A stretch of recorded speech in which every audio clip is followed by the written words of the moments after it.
The island humans were forbidden to visit. Part 1. The line drawn in the ocean. There are places on Earth that feel distant. And then there are places that feel deliberately removed. Far from shipping lanes. Far from flight paths.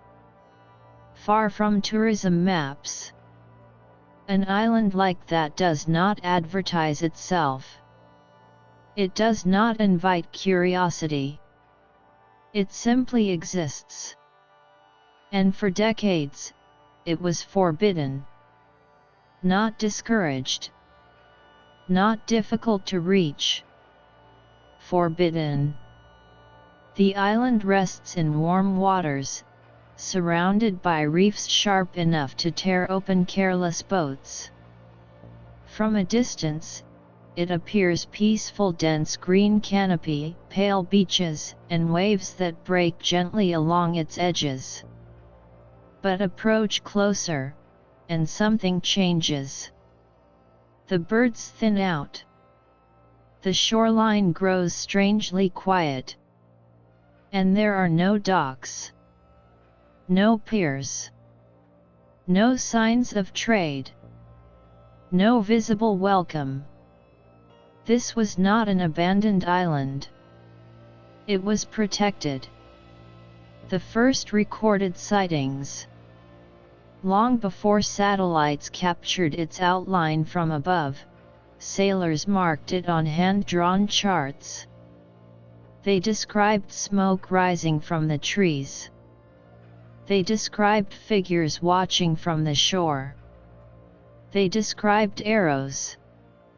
Some ships attempted contact. Some never tried again. There are early records from merchant vessels in the 18th century noting hostile resistance from shore inhabitants. The wording is calm, detached, almost clinical. But beneath the language lies something else. A warning passed quietly between captains. Do not land there. In an age where most land was claimed, colonized, or exploited, this island resisted. And it did so successfully. The island that refused the world. As empires expanded and maps filled in, nearly every coastline became accessible. Trade routes reached the most remote corners of the planet. Yet this island remained untouched. Attempts were made. Some explorers brought gifts: coconuts, metal tools, cloth. They left them on the sand and retreated to their boats. Sometimes the gifts vanished. Sometimes they remained, untouched, baking under the sun. Sometimes the response was immediate. Arrows striking water. Warning shots fired into the air, not to kill, but to repel. The message was clear. You may look, but you may not enter. A government line in the water. By the 20th century, governments had taken interest. The island fell within national waters. Officials debated options. Forced integration. Missionary outreach. Scientific study. Protective isolation. Eventually, a decision was made. A legal boundary was drawn. No civilian vessel was allowed within several nautical miles. No landing without explicit authorization. The island became one of the few places in the modern world where stepping onto the beach was illegal. And not for environmental reasons. For human reasons. The people of the island. From distant observation, it became clear. The island was inhabited. A small population. Self-sufficient. Living without visible signs of modern infrastructure. No electricity. No visible agriculture in the conventional sense. No roads cutting through the forest. Anthropologists classified them as one of the last uncontacted tribes. And that label changed everything. Because contact, history had proven, often meant destruction. Disease alone had wiped out entire indigenous populations across continents. Even a common cold could be catastrophic. The Icelanders had no immunity, no defense, no desire for contact. And so, for once in human history, the decision was restraint. The incident that reinforced the ban. There was an event quiet but decisive that solidified the island's forbidden status. A small unauthorized boat drifted too close. Accounts differ slightly, but the result is consistent. The occupants did not return. Recovery efforts were attempted. They were met with resistance from shore. After that, enforcement tightened. Naval patrols increased. Satellite monitoring improved.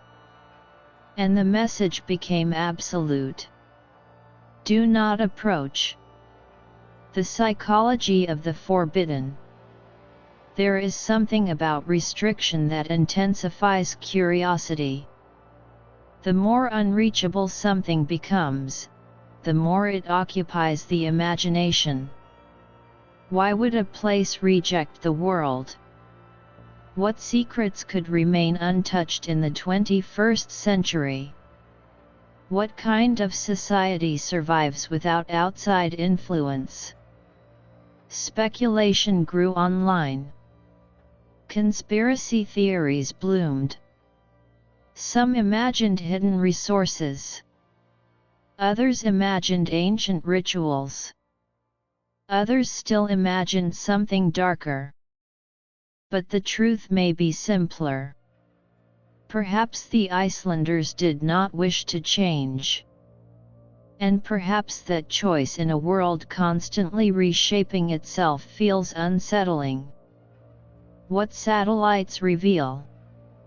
Modern satellite imagery shows little beyond tree canopy. Occasional clearings. Simple structures barely visible between branches. Paths worn into sand. No towers. No smokestacks. No artificial glow at night. At sunset, the island fades into darkness like it did centuries ago. There are no streetlights. No generators humming. Only wind. Only ocean. Only a way of life uninterrupted. The ethical dilemma. There are arguments on both sides. Some claim that isolation denies the Icelanders access to medicine, technology, and opportunity. Others argue that forced integration would erase culture, language, identity. The global community has slowly leaned toward protection. To leave them be. To allow self-determination, even if it means permanent separation. In doing so, humanity did something rare. It chose not to interfere. Standing at the edge. Imagine approaching the restricted boundary by boat. Engines cut. The ocean quiet. The island ahead silent, green, still. You cannot land. You cannot call out. You cannot wave without consequence. You are close enough to see movement at the tree line, but too far to speak. There is a strange humility in that moment. An understanding that the world does not belong entirely to you. That there are lines not of fear, not of hostility but of respect. Why this island matters? It matters because it is rare. In an era of globalization, of instant communication, of mapped terrain and documented cultures, this island remains sovereign in its isolation. It reminds us that progress is not universally desired.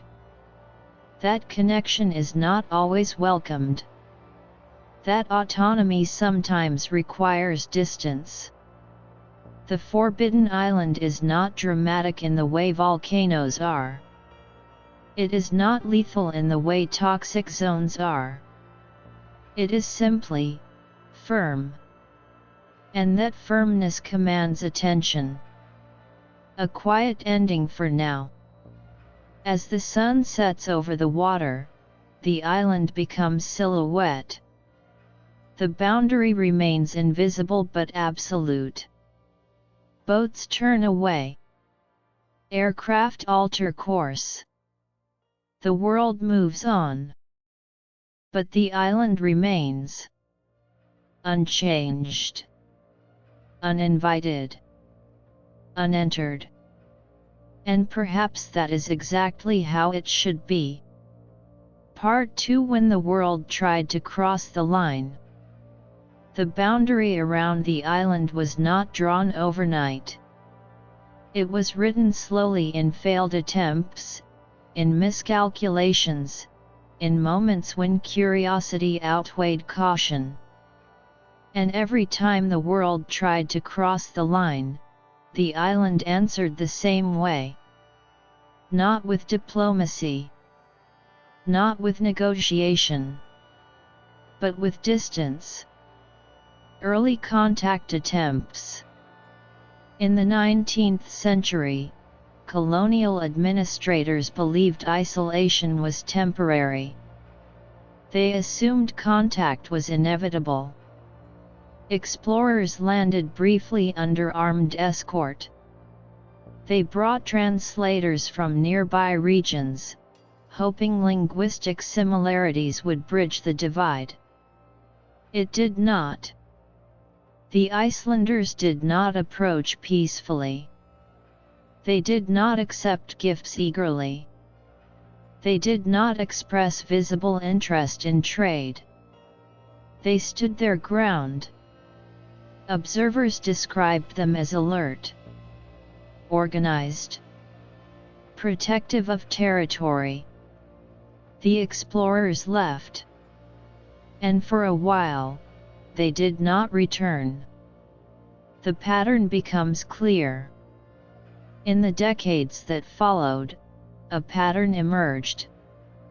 Attempts at contact followed by immediate resistance. Approach by boat. Warning gestures from shore. Arrows fired, sometimes deliberately missing, sometimes not. The message was unmistakable. The island did not want the world. And more importantly, it did not need it. This realization unsettled officials. Because throughout history, expansion had rarely been stopped by refusal. But here, refusal worked. The dangerous consequence of good intentions. By the mid-20th century, anthropology shifted toward preservation rather than conquest. Some researchers believed careful, gradual interaction might build trust. They left coconuts on the beach, food unfamiliar to the island, but harmless. They withdrew. Sometimes the coconuts disappeared. Sometimes they were split open with tools clearly crafted by hand. but the Icelanders did not invite further approach. And then something else became clear. Even if contact succeeded, even if conversation began, it could be fatal. Not from violence. From disease. History offers countless examples of indigenous populations devastated by microbes carried unknowingly by outsiders. A single virus. A mild flu. A bacteria invisible to the naked eye. The Icelanders had lived in isolation for centuries. Their immune systems were shaped by their own ecosystem. Contact could wipe them out unintentionally. And that risk changed everything. The legal protection. Eventually, a firm decision was made. The waters surrounding the island were declared restricted. No civilian travel permitted within a fixed radius. Violators would face arrest. It was not framed as punishment. It was framed as protection. The government patrol boats did not circle the island aggressively. They maintained quiet watch. Aircraft flying overhead were instructed not to descend. Even researchers required extraordinary authorization. And most were denied. For the first time, isolation was not just enforced by arrows. It was reinforced by law. A modern tragedy. Years later, an individual driven by personal conviction decided to go anyway. He believed the Icelanders needed connection. Needed faith. Needed the outside world. Against warnings. Against regulations.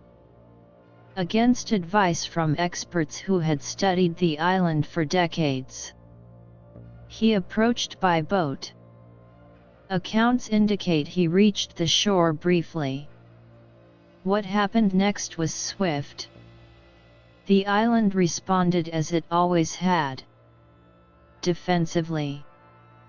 The outcome was fatal. Authorities could not safely retrieve the body without risking further conflict or exposure. The tragedy reignited global debate. Some blamed the individual's recklessness. Others questioned the morality of isolation. But the majority conclusion was quiet and firm. The boundary must remain. The island's perspective. It is easy to tell the story from the outside. To frame the island as mysterious.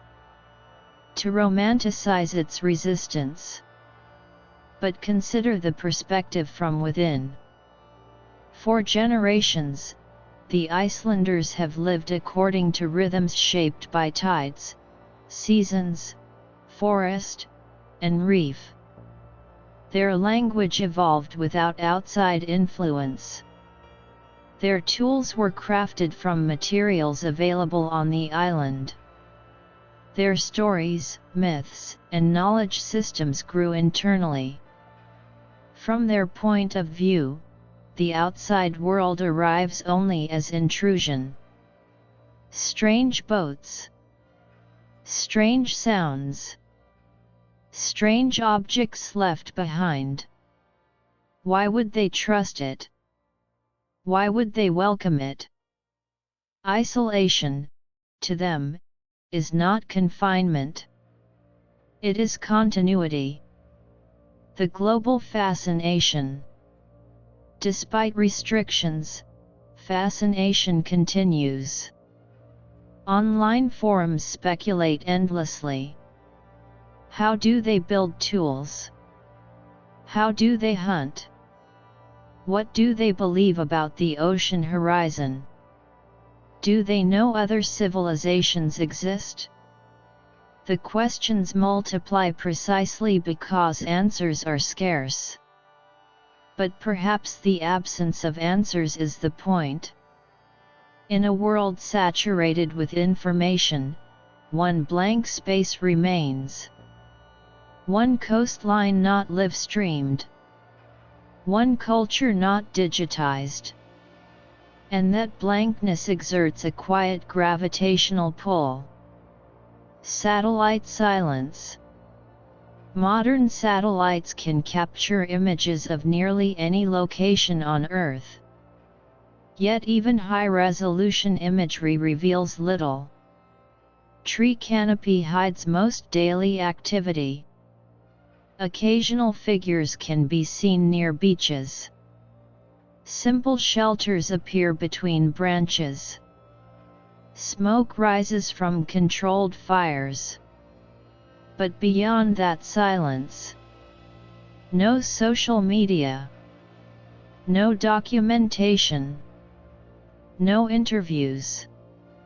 The island exists in the present moment only for itself. The ethical weight. The debate continues quietly in academic circles. Is non-contact truly ethical? Does protection limit autonomy in another way?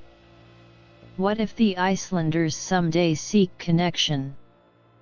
These are complex questions without easy answers.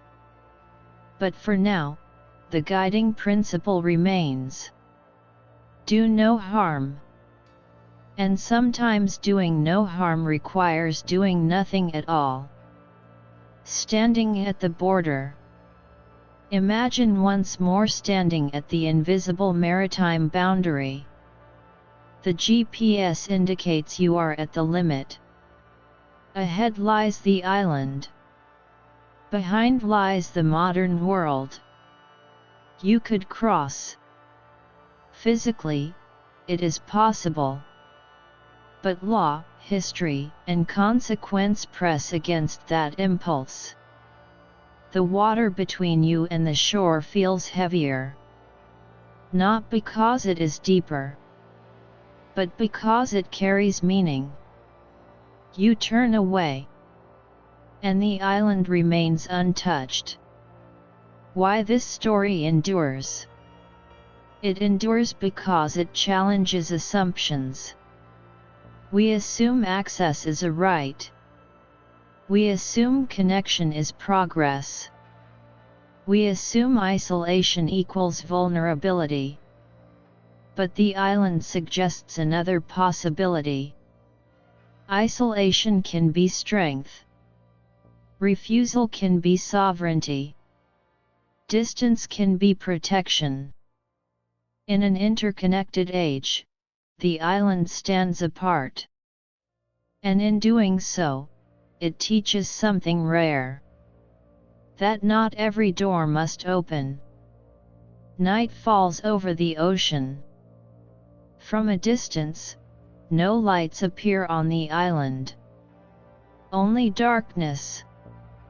Only stars reflecting on water. The patrol boat's engine hums softly as it circles at a respectful distance. No one approaches. No one calls out. The boundary holds. And the island sleeps as it has for centuries. Unvisited. Unchanged. Unforgiving to intrusion. And steadfast in its silence. Part 3: The world outside, the world within. The island has remained firm in its silence. But silence does not mean stillness. Beyond the tree line, life continues. Beyond the reefs, currents move. Beyond the horizon, the modern world accelerates faster, louder, more connected than ever before. And between these two worlds lies a fragile balance. One that grows more delicate each year. The scientists who watch from afar. Though direct contact is forbidden, observation is not entirely absent. From research vessels positioned at a legal distance, marine biologists study the surrounding reefs. The waters near the island are unusually vibrant. Coral formations flourish with minimal bleaching. Fish populations remain stable. Sharks patrol without the threat of overfishing. It is one of the rare marine zones untouched by commercial exploitation. No plastic debris gathers in large quantities along its shores. No industrial runoff clouds its shallows. The reef system thrives precisely because the island remains closed. The absence of human interference has allowed an ecosystem to function in near original rhythm. And that rhythm fascinates scientists. But they watch carefully. From afar. Always from afar. A living time capsule. Anthropologists often describe isolated societies as living time capsules, but that phrase can be misleading. The Icelanders are not frozen in the past. They are not relics. They adapt. They innovate within their own environment. Their tools evolve according to available materials. Their knowledge deepens with each generation's experience of storms, tides, animal migration, and forest cycles. They are not primitive. They are specialized. Specialized for their island. Specialized for their climate. Specialized for survival without dependency. And in that specialization lies resilience. But also vulnerability. Because specialization works best within stable conditions. And the outside world is anything but stable. Climate and rising seas. The greatest threat to the island may not be human intrusion. It may be the planet itself. Rising sea levels gradually reshape coastlines worldwide. Storm intensity increases. Ocean temperatures fluctuate. Even an isolated island cannot shield itself from global climate patterns. Satellite measurements suggest subtle shoreline erosion. Small changes, almost imperceptible year to year. But over decades, measurable. If the island's landmass shrinks, hunting grounds narrow. Freshwater sources risk salinization. Forest boundaries retreat.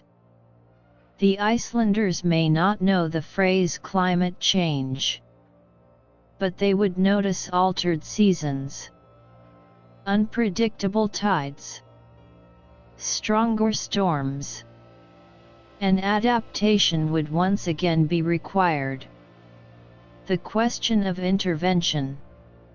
Here lies the ethical tension. If environmental catastrophe threatens the island's survival, does the outside world intervene? Or does intervention violate the very boundary meant to protect? There are no simple answers. Imagine a scenario. A massive cyclone devastates the island. Satellite imagery shows widespread destruction. No movement visible along the beaches. Do authorities send aid? Or do they maintain distance, respecting autonomy even in crisis? This question lingers quietly in policy discussions. Because once the line is crossed, even with good intentions, it cannot be uncrossed. Contact changes everything. Permanently. The psychological distance. For those who study isolation, the island represents more than geography. It represents psychological separation. In modern society, isolation often implies loneliness. But for the Icelanders, isolation is community. Their social structures, though undocumented, likely revolve around shared responsibility. Fishing together, gathering together, building together. Their world is small in size, but complete in scope. The horizon defines the limit of their known universe. And within that boundary, life unfolds. Meanwhile, outside the boundary, billions of people live in constant connection yet often experience profound disconnection. The contrast is striking. One society cut off from the world, another overwhelmed by it.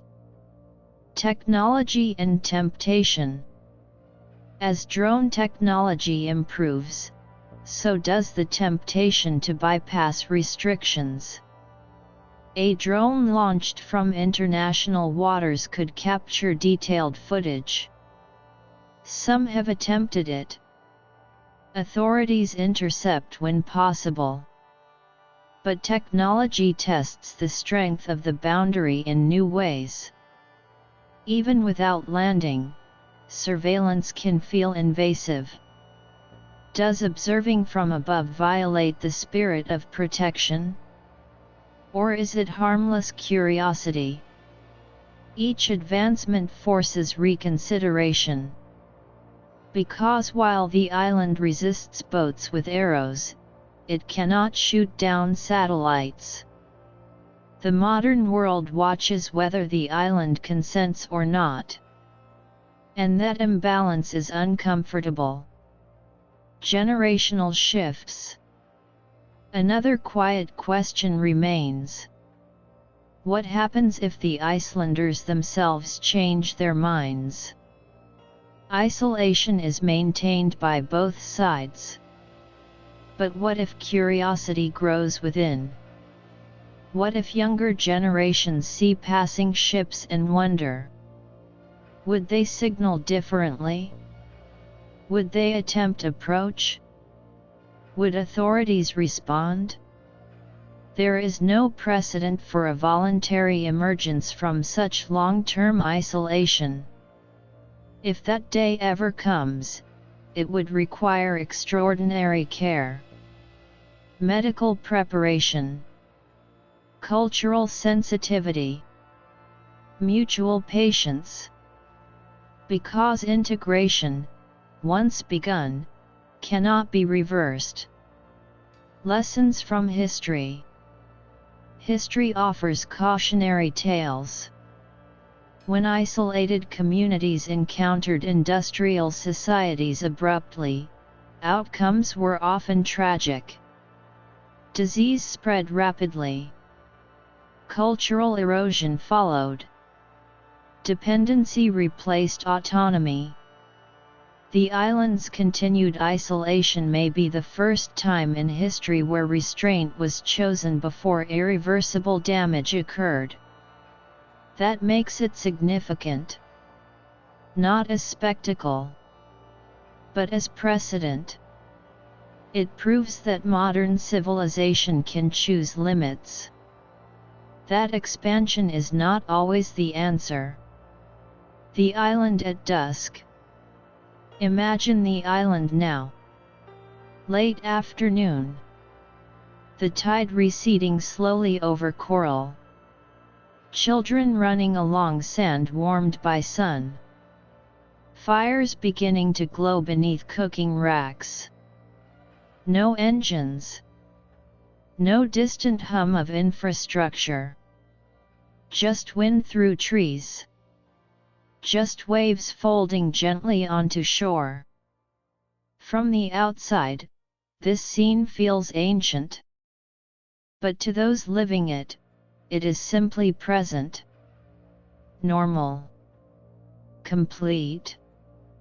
And beyond the reef, unseen, a patrol vessel traces its quiet circle.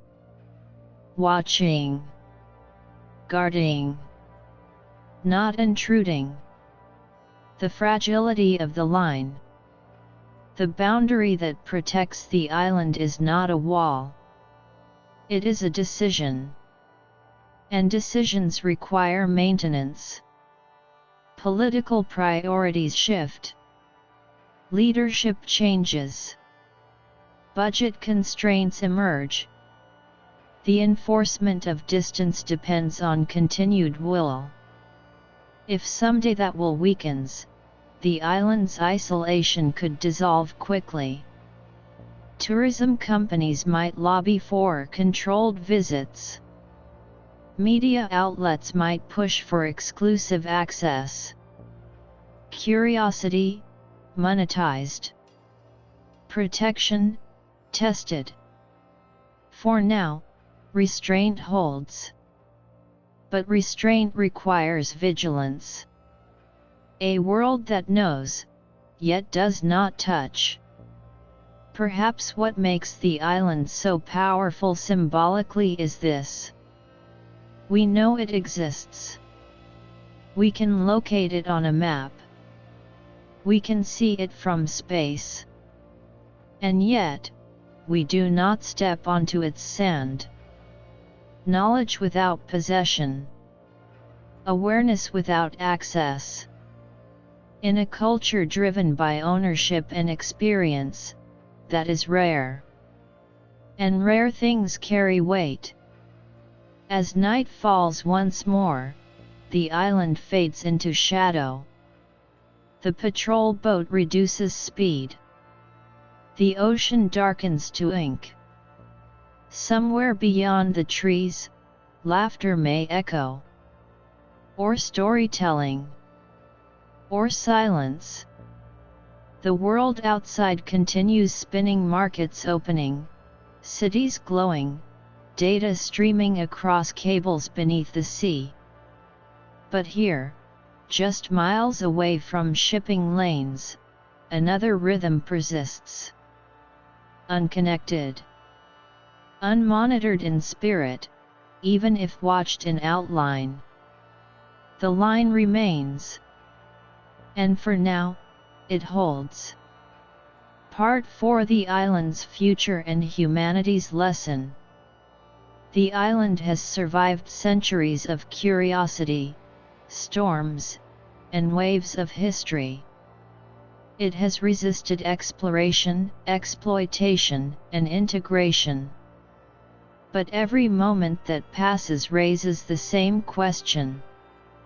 How long can it remain forbidden? Nature as protector. The island's isolation is not maintained by law alone. Nature enforces the boundaries. Steep cliffs make landing difficult. Hidden reefs shred the hulls of careless boats. Dense forests conceal the inhabitants and provide cover. Mosquito swarms and local wildlife discourage prolonged stay by outsiders. Even without human intervention, the island resists intrusion. Scientists call it a natural fortress, an ecosystem where the environment itself is a guardian. Every tree, every wave, every tide is part of the barrier. And yet, nature is fragile. Rising seas, storms intensified by climate change, and warming ocean currents slowly reshape the shores. The very factors that keep humans away could one day make the island less secure. Technology as threat. Satellites, drones, and high-resolution cameras have shrunk the world. For the first time, the island can be observed constantly from afar. Even without stepping on its soil, humans can map its beaches, count its trees, and monitor activity. These tools do not respect the silence the island maintains. They are invisible intrusions. And if technology continues to advance, the temptation to bypass natural and legal barriers will only grow. Imagine a future where tourism companies can fly drones over the island to create virtual tours.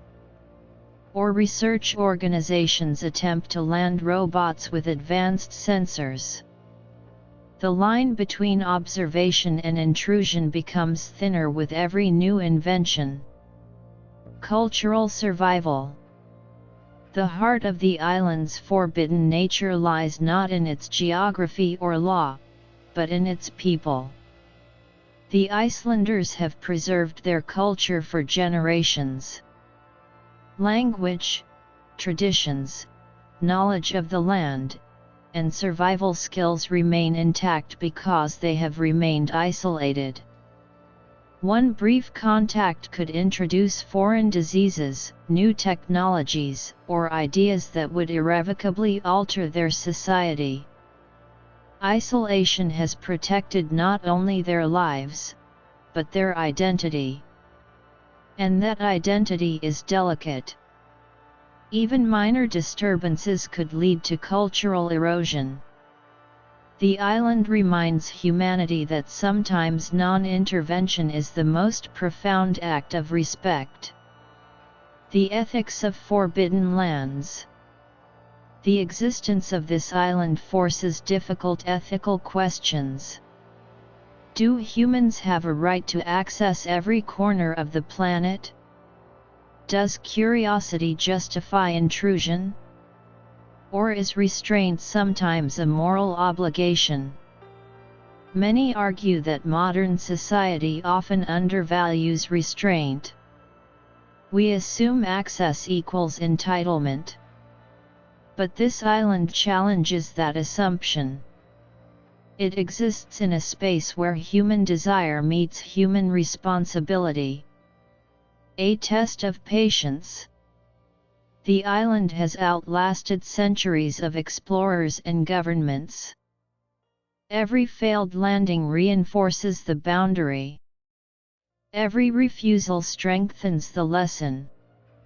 And yet, history shows that even the most protected places are eventually breached if patience is exhausted. The island's future depends on a delicate balance. Respect from the outside world. Resilience within its ecosystem and culture. Continual enforcement of legal boundaries. Even a minor lapse could change everything. Symbolism of the forbidden. Why are we fascinated by forbidden places? Because they offer contrast to our connected lives. In a world where every detail is documented, shared, and sold, the island reminds us that some things are meant to remain untouched. It is a sanctuary, a refuge not only for its people, but for humanity's imagination. Knowing it exists yet cannot be entered evokes awe. It reminds us that limits are necessary, even in the era of limitless access. Lessons for humanity. The island teaches multiple truths. 1. Restraint is powerful.